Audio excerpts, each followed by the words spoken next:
Alright, what's up guys? jonyfraze here. I got something new for my friends at BitBangGaming. That's BitBangGaming.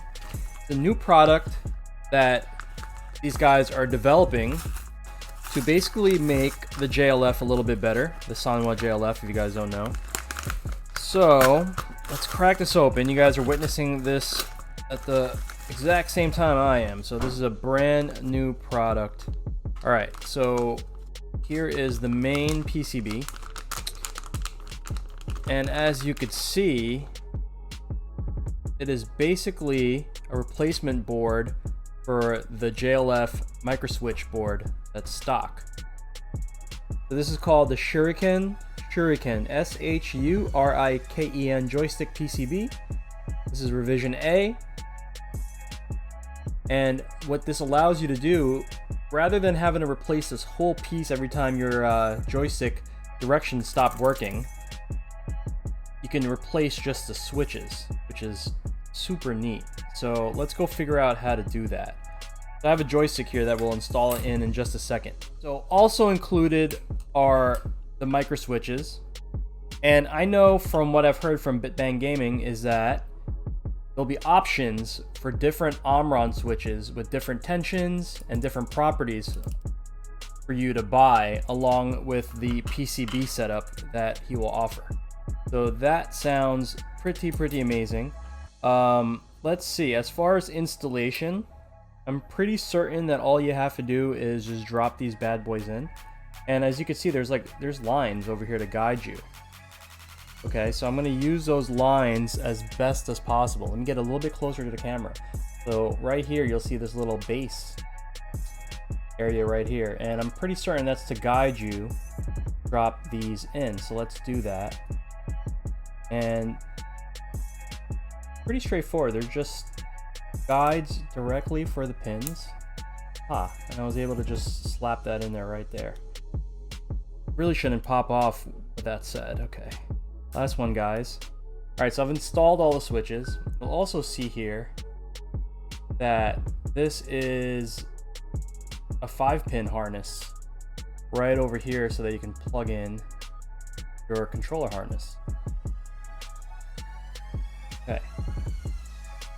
Let's check that out. What we're replacing right now is this black PCB. So I'm going to lift my gate right here. Okay, lift my gate up, and this is the stock. I'm gonna leave the gate right here. This is the stock PCB that comes with these Omron switches that you can get directly from your favorite arcade parts store.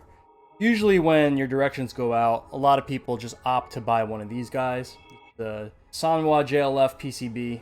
That it's about $10 or $12 for retail.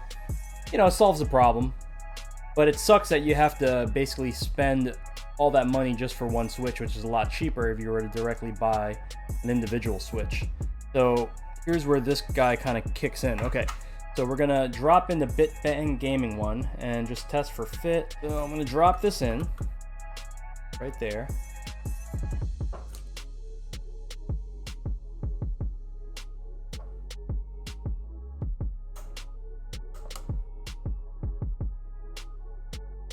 Okay. Actually, it may be easier just to pop the switches in while it's in the base, because you'll see these plastic tabs actually contribute to the support of it.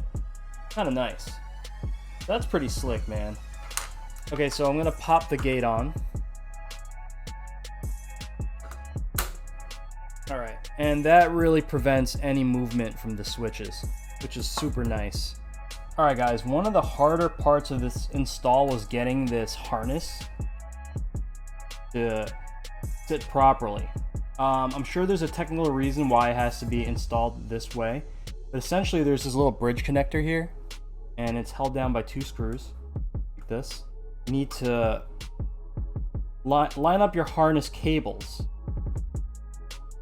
underneath. Pinch them down, because these guys, as you saw earlier, they kind of shoot up. And once you have that in, it's a little tough. That was probably one of the harder things to do with this PCB. Once you have that in there, it basically locks it down so it can't move. Okay, So let's go test this guy out, see how it feels and if there's any issues. But so far the installation was rather simple. So now this is installed inside my test fight stick, and let's go give it a spin. Alright guys, so we are in Street Fighter V. I'm just gonna open up the controller settings here, smash default, and do this button preview. You can see that all the switches are working. The PCB is installed. It's reading the inputs as intended. Buttons are working. So let's go ahead and give it a test in training mode just to make sure this guy feels as it should. So far, just based on the general installation of it, I can't really tell. If someone just handed this stick to me and was like, hey, you want to play, I would really have a hard time figuring out whether or not this has been like modded or has some sort of extra parts that a standard JLF has. So with that said, let's begin. As far as fit and feel, it feels exactly like a JLF should be at the moment. So let's, mash some buttons, do a couple combos, see how it feels in a real game, or at least in training mode, and I'll give you my impressions on that.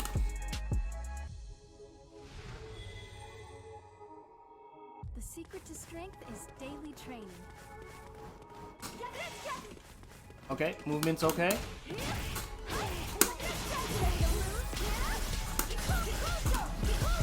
Yeah, I mean, it feels exactly as is. I mean, you guys seen it right there and then.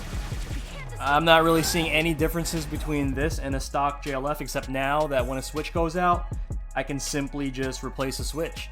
So hopefully the economics of this will work out where it's actually cheaper to buy one micro switch plus shipping versus buying a stock Sanwa PCB. Of course, there's the option to customize whichever switches that you like. I mean, you can even get crazy and add different tensions for up and down versus left and right. It's up to you guys, but that's just some next level thing. I don't even know if that's useful in any way, but anyway, things like that can happen with this PCB. So let's make sure to follow BitBang Gaming on Twitter for more updates on this Shuriken PCB. Let me know what you guys think in the comments, if it's something that you're going to be picking up. Other than that, this is jonyfraze showing you guys some new stuff for the FGC and for fight sticks. I'll catch you guys in the next one. Peace out.